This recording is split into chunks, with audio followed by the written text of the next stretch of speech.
오늘도 참으로 좋은 날입니다. 하나님께서 또 우리의 삶 속에 임마누엘 하시는 놀라운 하루가 되시길 바랍니다. 우리는 종종 용기가 필요할 때가 있습니다. 우리가 해야 할 일들에 대해서 뒤로 물러서거나 도망가지 않고 또 앞으로 용기를 가지고 나아가야 할 그때가 있습니다. 그러한 때에 우리로 하여금 하나님께서 또 담대한 마음을 주셔서 또 믿음을 가지고 용기를 가지고 앞으로 나아갈 때 또 우리가 모든 것들을 극복하고 또 이겨내고 또 그 용기를 통해서 또 새로운 역사가 이루어지는 귀한 하루 되시기 바랍니다. 자, 오늘 우리가 묵상할 말씀 누가복음 9장 51절에서 62절까지의 말씀을 같이 보도록 하겠습니다. 예수께서 승천하실 기약이 차감해 예루살렘을 향하여 올라가기로 굳게 결심하시고 사자들을 앞서 보내심에 그들이 가서 예수를 위하여 준비하려고 사마리아인의 한 마을에 들어갔더니 예수께서 예루살렘을 향하여 가시기 때문에 그들이 받아들이지 아니하는지라. 제자 야고보와 요한이 이를 보고 주여, 우리가 불을 명하여 하늘로부터 내려 저들을 멸하라 하기를 원하시나이까? 예수께서 돌아보시며 꾸짖으시고 함께 다른 마을로 가시니라. 길 가실 때에 어떤 사람이 여짜오되 어디로 가시든지 나는 따르리이다. 여우도 굴이 있고 공중의 새도 집이 있으되 인자는 머리둘 곳이 없도다. 또 다른 사람에게 나를 따르라. 나로 먼저 가서 내 아버지를 장사하게 허락하옵소서. 죽은 자들로 자기의 죽은 자들을 장사하게 하고 너는 가서 하나님의 나라를 전파하라. 주여, 내가 주를 따르겠나이다마는 나로 먼저 내 가족을 작별하게 허락하소서. 손에 쟁기를 잡고 뒤를 돌아보는 자는 하나님의 나라에 합당하지 아니하니라. 누가복음 9장에서는 예수님의 사역의 이 전환점이 이제 일어나고 있습니다. 예수님께서 이제 메시아 되심을 얘기하시고 이제 예루살렘에 올라가서 이제 죽게 되어질 것, 고난받는 메시아에 대해서 얘기를 합니다. 우리가 그 전에도 보았던 것처럼 세 사건을 통해서 예수님께서 고난받을 것을 얘기를 합니다. 먼저 가이사랴 빌립보 지역에 가서 베드로가 신앙 고백하자 그때 비로소 예수님께서 이제 고난받고 죽고 3일 만에 되살아날 것에 대해서 얘기를 합니다. 그리고 나서 이제 변화산에 올라가셔서 예수님이 영광스러운 모습으로 변화됩니다. 거기에서 모세와 엘리야와 만나서 이야기한 것이 무엇인가 하면 예루살렘에서 별세하실 것, 예루살렘에서 이제 돌아가실 것에 대해서 이야기합니다. 그러고 나서 변화산 밑으로 내려오자 귀신 들린 이 아이를 이제 고치지 못하는 제자들. 그래서 예수님께서 그 아이에게 귀신을 내어 쫓아주고 나서 그 다음에 또 말씀하신 것이 이제 44절 말씀입니다. 이 말을 너희 귀에 담아두라. 인자가 장차 사람들의 손에 넘겨지리라. 요 짧은 시간 동안에 3번에 걸쳐서 예수님께서는 예루살렘에 올라가서 이제 죽게 되어질 것이다 라고 하는 것을 제자들에게 분명하게 말씀하십니다. 자, 오늘 말씀은 이제 예수님께서 결심을 하시고 예루살렘으로 올라가시는 그러한 장면입니다. 먼저 51절 말씀, 예수께서 승천하실 기약이 차감해 예루살렘을 향하여 올라가기로 굳게 결심하시고, 승천하실 기약이 차간다. 이건 이제 두 가지로 해석할 수가 있습니다. 승천이라는 것은 이게 높이 들린다는 뜻이기 때문에 예수님께서 십자가에 이제 높이 달리시는 이제 죽을 것을 이제 의미를 합니다. 아니면은 이제 죽고 부활하시고 승천하실 것. 그래서 예수님께서 십자가 지시고 부활 승천하실 그 기약이 가까이 왔다는 걸 얘기를 합니다. 그리고 나서 예수님께서 예루살렘을 향하여 올라가기로 굳게 결심하셨다. 킹 제임스 버전에서는 예수님의 얼굴을 돌덩이처럼 굳게 했다라고 얘기를 합니다.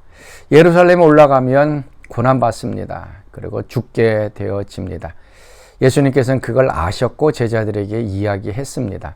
그리고 예루살렘에 올라가서 고난받기로 굳게 결심하고 그다음에 그 결심한 것이 행동으로 나타나서 그 예루살렘을 향하여 걸어가고 또 예수님의 얼굴에서는 돌처럼 비장하고 단호한 이러한 이제 얼굴을 가지고 예루살렘으로 올라가게 되어집니다. 아마 예수님도 피하고 싶었을 것입니다. 십자가 안 지고 싶었을 것입니다. 그러나 예수님께서 오신 목적이 십자가 지시고 우리의 죄를 용서하는 것이라는 것을 아셨기 때문에 결단하고 그 다음에 각오하면서 용기를 가지고 예루살렘에 올라갔습니다. 사랑하는 성도 여러분, 우리는 때때로 용기가 필요합니다. 용기는 두 가지 용기가 있습니다. 첫 번째는 우리가 예측하지 못한 일들을 당했을 때 그때 일시적으로 발휘하는 이 용기가 있습니다. 또 두 번째 용기는 이미 우리가 미래에 앞에 어떤 일들이 일어날 것을 알고 있고 그것을 마음에 준비하면서 용기를 내는 것이 있습니다. 오늘 예수님께서는 두 번째 용기를 사용하셨습니다. 혹시 여러분 가운데 지금 용기가 필요한 분이 계십니까? 특별히 앞에 있는 어렵고 힘들고 또 내가 감당해야 할 여러 가지 일들이 있는데 예수님은 뒤로 물러서지도 않고 피하지도 않고 도망하지도 않으셨습니다. 그거를 십자가 지시는 것을 피해서 멀리 포기하지 않으셨습니다. 그거를 감당하려고 목숨 걸고 결단하고 얼굴을 굳게 비장한 각오를 가지고 예루살렘을 향하여 올라갔습니다. 자, 사랑하는 성도 여러분, 오늘도 여러분의 용기가 필요한 분 계시면 얼굴을 비장하게 하고 마음을 굳게 하고 앞으로 달려갈 수 있기를 바랍니다.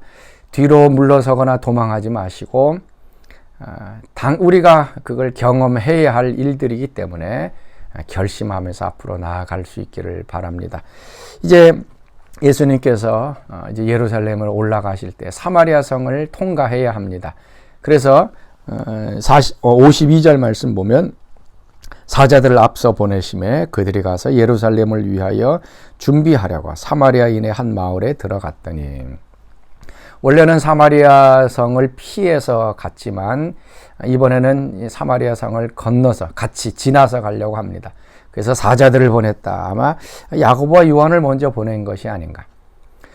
보내고 준비했는데 사마리아 사람들이 예수님을 거부합니다. 그랬더니 54절 말씀에 제자 야고보와 요한이 이를 보고 이르되 주여 우리가 불을 명하여 하늘로부터 내려 저들을 멸하라 하기를 원하시나이까. 사마리아 사람들이 예수님을 배척합니다. 예수님을 받아들이지 않습니다. 그랬더니 야고보와 요한의 마음속에 그 거부당한 것이 분노로 표현이 되면서 하늘로부터 불이 내려서 저들을 심판하기를 좀 원했다라고 얘기를 합니다. 이 하늘에서 불이 내려왔다. 아마 엘리야의 그 경험을 얘기하는 것 같습니다. 특별히 엘리야에게서는 갈멜산에서의 불이 내려온 그런 사건이 있었습니다. 그러나 이 장면은 열왕기 하 1장에 보면 아하시아 왕이 다락난간에서 떨어져서 병듭니다. 그러고 나서 하나님이 아닌 다른 이방 신에게 가서 그것을 묻습니다. 그리고 엘리야에게 50부장을 보내서 엘리야를 청합니다. 그때 50부장이 갔더니 엘리야가 하는 말이 내가 하나님의 사람이라고 한다면 하늘에서 불이 내려와서 너희를 삼키리라.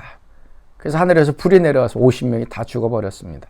또 두 번째 50부장이 50명을 데리고 엘리야에게 옵니다. 똑같이 하늘에서 불이 내려서 그 50명의 사람이 죽습니다. 이제 세 번째 50부장이 왔을 때는 무릎을 꿇고 절하면서 이제 엘리야를 데리고 가게 되어집니다. 지금 이 사마리아 성은 예수님을 받아들여야 될 텐데 받아들이지 못하는 그런 것. 우리가 복음을 증거하다 보면 복음을 받아들이는 사람이 있습니다. 그러면 얼마나 기쁩니까? 그 구원받고 예수님을 영접하면 그 기쁨이 얼마나 기쁜지 몰라요. 근데 어떤 사람들은 꼭 영접할 것 같고 구원받을 것 같은데도 거부하는 사람이 있습니다. 그러면 우리 마음속에는 이 절망감이 찾아오고 실망감이 찾아옵니다. 이거 복음 전해서 뭘 해? 저 사람은 정말 예수 믿어야 되는데 자꾸 완강하게 거부하는 거 보면 막 절망이 우리 가운데 일어나게 됩니다. 이거 예수 복음 전하지 말아야 되겠다라고 포기하는 그러한 때가 있습니다. 그때 예수님께서 주신 말씀이 내 발에서 그 먼지를 털어버리라 라고 얘기합니다. 자, 이 말은 무엇인가 하면 복음을 받지 않으면 발에서 먼지를 털어버린다. 이거는 그 사람들과는 상관이 없다. 그 사람이 복음을 영접하지 않은 것에 대해서는 내 책임이 아니다라고 예수님께서 말씀하시는 겁니다. 그 사람이 영접하고 안 하고는 너의 책임이 아니기 때문에 너무 거기에 신경 쓰지 말고 절망하지 말고 포기하지 말고 계속 복음을 증거해라. 그래서 발에서 먼지를 털어버리라는 것은 그 사람과는 내가 상관이 없기 때문에 그 사람이 복음을 받아들이지 않았으면 그건 그 사람의 책임이기 때문에 나하고는 상관이 없다라고 하면서 또 복음을 증거하러 나아가라고 예수님께서 말씀하십니다. 오늘 같은 경우는 이제 사마리아 성에서는 받아들이지 않으니까 실망과 좌절과 절망이 아니라 분노가 일어난 겁니다. 우리도 종종 그렇죠. 복음을 받아들이지 않으면 정말 어떨 때는 막 화가 나기도 합니다. 그때에 이 야고보와 요한은 하늘에서 불이 내려와서 저들을 멸했으면 좋겠다라고 하는, 우리도 종종 그런 이제 마음을 품을 때가 있습니다. 절망할 때나 분노할 때. 그때 예수님께서 하신 말씀이 무엇인가 하면 55절 예수께서 돌아보시며 꾸짖으셨다라고 얘기를 합니다. 그리고 이제 그 밑에 이제 일이라고 써놓고 보면 이렇게 나오죠. 너희가 무슨 정신으로 말하는지 모르는구나. 인자는 사람의 생명을 멸망시키러 온 것이 아니요 구원하러 왔노라 하시고, 이런 문장이 뒤에 있다라고 얘기합니다. 하늘에서 불이 내려서 복음을 듣지 못하는, 반대하는 사람을 멸하는 것이 복음 전하는 사람의 목적이 아니다는 얘기. 예수님은 생명을 구하기 위해 왔기 때문에 어떠한 상황에 처했든 그 사람들이 복음을 거부해도 계속 기도하면서 인내를 갖고 복음을 증거하라 말씀하고 있습니다. 사랑하는 성도 여러분, 자, 우리는 복음을 받아들이지 않는 사람을 향해서 실망하고 좌절 않기를 바랍니다. 그것은 그 사람의 책임입니다. 우리가 해야 될 것은 계속 복음을 증거하는 것이고요. 또 우리 속에 이 분노하는 마음이 또 없어지길 원합니다. 하나님은 그들이 생명을 얻고 구원받는 것을 원한다는 거 오늘 기억하시면서, 자, 오늘도 하나님 앞에 좀 가까이 나아가는 귀한 시간 되길 바랍니다.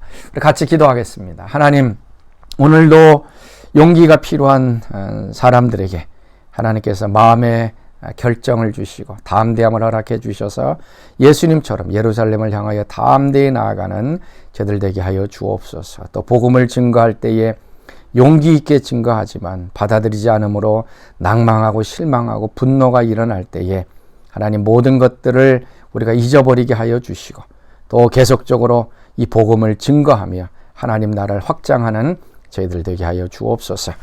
이제는 우리 주 예수 그리스도의 은혜와 하나님의 그 크신 사랑하심과 성령의 교통과 기름 부으심이 오늘 새벽 말씀에 참여한 사랑하는 성도들 가운데 늘 항상 함께 하시기를 간절히 축원하옵나이다. 아멘.